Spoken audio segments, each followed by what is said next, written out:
नमस्कार प्रेक्षकांनो, तर लग्नानंतर होईलच प्रेम या मालिकेचा धमाकेदार प्रोमो आला आहे. आणि तर या प्रोमोमध्ये आता वसू आत्याचे सगळे सत्य बाहेर येणार आहे. प्रेक्षकांनो, काव्य आता वसू आत्याचा गळा धरते आणि त्यांना मारून टाकण्याचा प्रयत्न करते.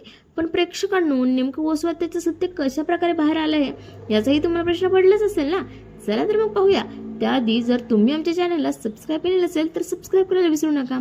तर वसू आत्या नंदिनीला बोलत असते की तुझा पुरावा तर पलटला नंदिनी. तेव्हा काव्या वसू आत्याला रागात बोलते, आता येणारी वेळ सांगेन, आम्ही मिळून तुमचा खरा चेहरा सगळ्यांसमोर आणू. आणि ती दिव्यावर हात ठेवते. तेव्हा नंदिनी, पार्थ आणि जीवा सुद्धा म्हणतात आम्ही पण, असे म्हणून ते तिघेही काव्याच्या हातावर हात ठेवतात आणि गणपती बाप्पांच्या अंगावरचं फूल खाली पडतं. म्हणजे आता या चौघांनी जे काम हाती घेतलं आहे ना प्रेक्षकांनो, ते आता पूर्ण होणार आहे. म्हणून गणपती बाप्पांनी त्यांना आशीर्वाद दिला आहे.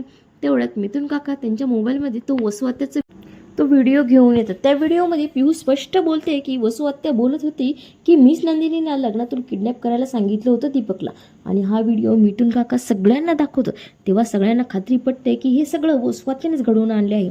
तेव्हा काव्य अजूनच चिडते आणि बोलते, आमचे आयुष्य उद्ध्वस्त केले, आता मी तुम्हाला सोडणार नाही आत्याबाई, असं म्हणून ती वसू आत्याचा जोरात गळा दाबते. रम्या त्यांना सोडवण्याचा प्रयत्न करते.